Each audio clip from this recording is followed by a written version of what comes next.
قرآن مجید میں جو قسمیں آتی ہیں تو ہم تو قسم کھاتے ہیں کس اعتبار سے؟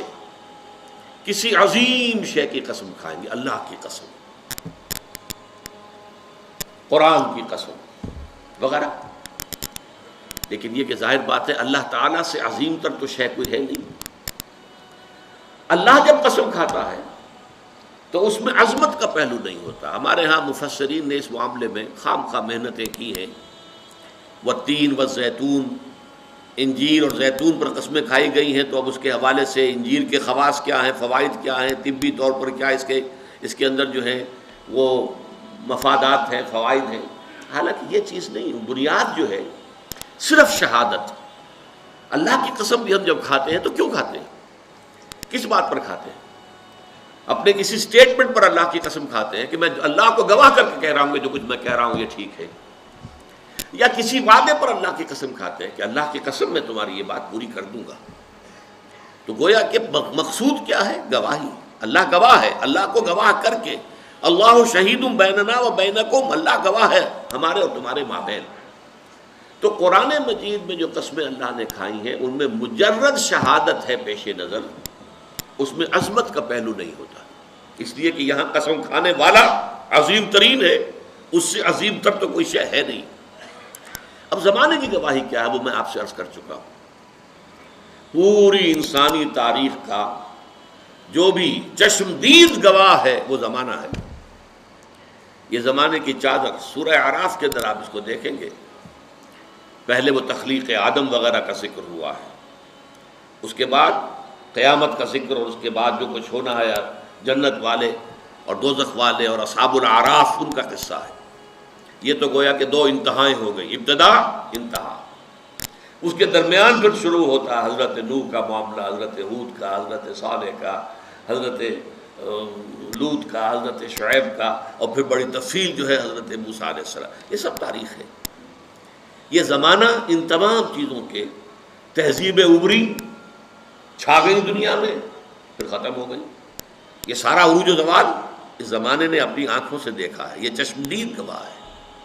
بڑی بڑی عظیم سلطنتیں بنی اور پھر ٹکڑے ٹکڑے ہو کر منتشر ہو گئی، ہوا ہو گئی. اسی طریقے سے بڑے عظیم لوگ آئے دنیا کے اندر، پھر ان کا نام و نشان مٹ گیا، ان کی یاد تک جو ہے لوگوں کے ذہنوں میں نہیں رہی. اس میں کیا اصول ہیں، کیا قواعد ہیں؟ عروج ہوتا ہے تو کیوں ہوتا ہے، زوال ہوتا ہے تو کیوں ہوتا ہے؟ قرآن مجید ان سب سے بحث کرتا ہے. لیکن یہ کہ والعصر جو ہے زمانے کو گواہی کے طور پر پیش کیا جا رہا ہے کہ زمانہ گواہ ہے کہ تمام انسان خسارے میں ہیں سوائے ان کے جو 4 شرطوں کو پورا کرنے والے.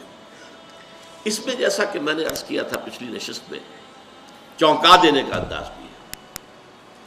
جیسے یہ وقت تیزی سے گزر رہا ہے. آپ انگریزی میں بھی کہتے ہیں catch the time by the four lock.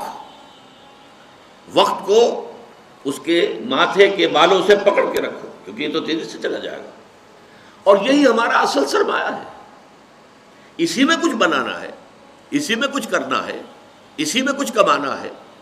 اس کے لیے بڑی پیاری مثال دی ہے بعض مفسرین نے.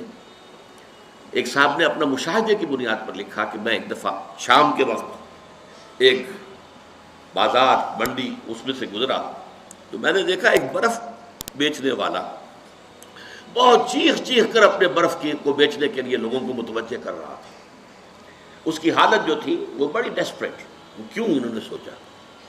اس لیے کہ اس کا برف تو پانی ہو جائے گا، زیرو ہو جائے گا اگر بکا نہ.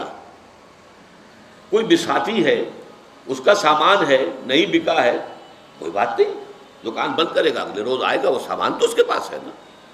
اس کی اصل راس تو کہیں نہیں گئی، اس کا اصل سرمایہ تو محفوظ ہے. لیکن یہ برف کا تاجر جو ہے، یہ تو برف اگر بکی نہ تو پانی ہو گئی، ختم، اصل راس المال بھی گیا. انسان کی حیثیت برف کے تاجر کی ہے. اس کی زندگی کی برف گھل رہی ہے، تیزی کے ساتھ پگھل رہی ہے.